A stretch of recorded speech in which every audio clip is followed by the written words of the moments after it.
최근 태국 정부는 비트코인의 사용을 전면 금지했습니다. 태국 정부는 비트코인을 규제할 수 있는 법안이 아직 마련되어 있지 않다며 이 같은 결정을 하게 된 이유를 밝혔습니다.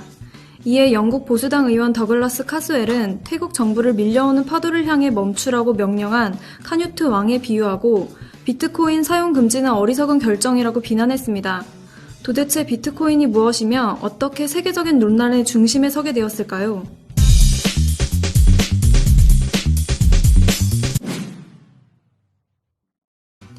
비트코인은 사토시 나카모토라는 정체불명의 개인 혹은 집단에 의해 세상에 처음 소개됐습니다.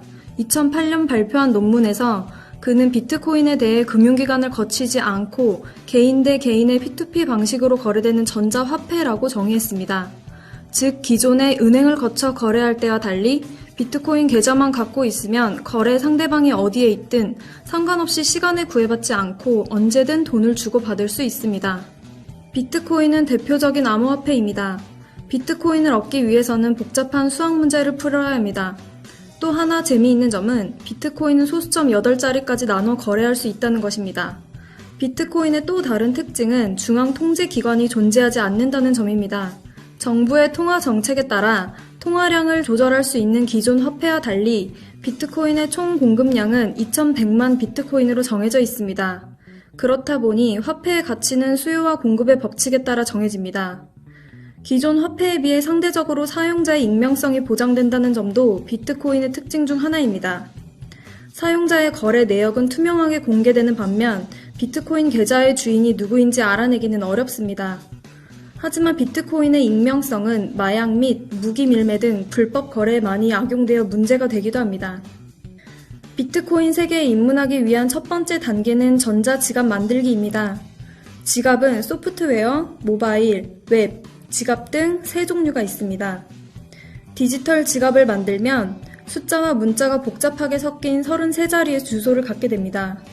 현실 세계의 계좌번호라고 생각하면 됩니다. 한 사람이 여러 개의 계좌번호를 만들 수 있고 그 번호만 알면 누구에게든 비트코인을 보낼 수 있습니다. 지갑을 만들었으면 이제 본격적으로 비트코인을 사고 팔 수 있습니다. 가장 손쉬운 방법은 비트코인 거래소를 이용하는 것입니다. 가장 규모가 큰 곳은 마운트 곡스이며 한국에서도 코빗이라는 이름의 거래소가 운영 중입니다. 초기 투자 비용 없이 거래 수수료만 내면 저렴한 비용에 비트코인을 구입할 수도 있습니다. 직접 비트코인을 만들어낼 수도 있습니다. 기존 화폐와 달리 주조를 담당하고 있는 중앙은행이 없는 대신 복잡한 수학 문제를 풀면 비트코인을 얻을 수 있습니다. 이 과정을 채굴 또는 마이닝이라고 부릅니다.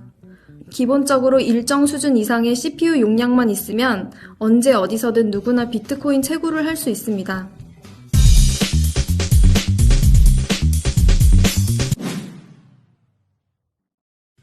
비트코인 신드롬의 기저에는 자산이 언제 어떻게 될지 모른다는 불안감이 자리 잡고 있습니다.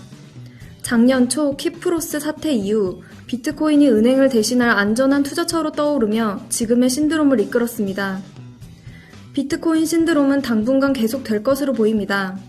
미국 IT 전문 매체 테크크런치도 비트코인 관련 시장을 벤처 캐피탈의 시각에서 볼 때 가장 전망이 밝은 시장으로 꼽았으며 이 분야에 투자하는 벤처 캐피탈의 규모도 날로 커지고 있습니다. 또 페이스북 창업자와의 아이디어 도용 소송으로 유명해진 윙클보스 형제는 비트코인에 투자하는 상장지수 펀드를 조성할 계획으로 알려졌습니다. 현재 비트코인이 화폐 또는 자산으로서 가능성을 가질지 여부에 엇갈린 전망이 존재합니다. 특히 비트코인에 대한 미국 전 현직 연방준비제도이사회 의장의 엇갈린 시각이 재미있습니다. 전직 의장 앨런 그린스펀은 비트코인의 변동성, 악용 가능성, 낮은 유동성을 근거로 비트코인은 거품이며 화폐의 근본 요소가 없다고 주장한 바가 있습니다.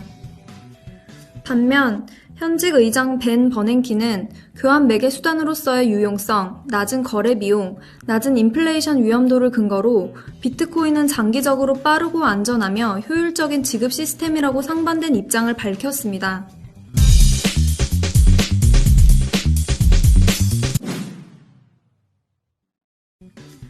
브로드밴드의 확산과 그 위에서 창출되는 인터넷 경제가 성장하는 현재 추세를 미뤄볼 때 가상경제 구성 요소 중 하나인 가상화폐에 대한 수요는 지속적으로 늘어날 것으로 보입니다. 비트코인과 같은 대안화폐의 등장은 막을 수 없는 흐름이라는 영국 카스웰 의원의 말도 이런 맥락에서 이해할 수 있을 것입니다. 다만 교환의 매개 역할이라는 화폐의 기본 기능을 충족시키기 위해서 얼마나 많은 사람들이 암호화폐를 지불수단으로 채택할지, 그리고 현실 세계의 규제기관과 어떻게 조화를 이룰 수 있을지 여부가 암호화폐 확산의 관건이 될 것입니다. 최근 독일은 태국과 달리 비트코인을 사적 거래에서 이용 가능한 법정 민영화폐로 인정하기로 결정했습니다. 이로써 독일은 비트코인을 통한 거래에 세금을 부과할 수 있는 근거를 마련한 셈입니다. 즉, 비트코인의 성장세를 인정하는 동시에 부작용을 최소화할 수 있도록 제도권 내에서 수용하기로 결정한 것입니다. 독일이 기존 화폐 시스템과 비트코인이 공존할 수 있는 방안을 모색했듯 오늘날 급변하는 환경에 유연하게 대처하기 위해 가장 필요한 것은 사회적 총효용을 증대시킬 수 있는 균형점을 찾기 위한 노력이 아닐까 생각됩니다.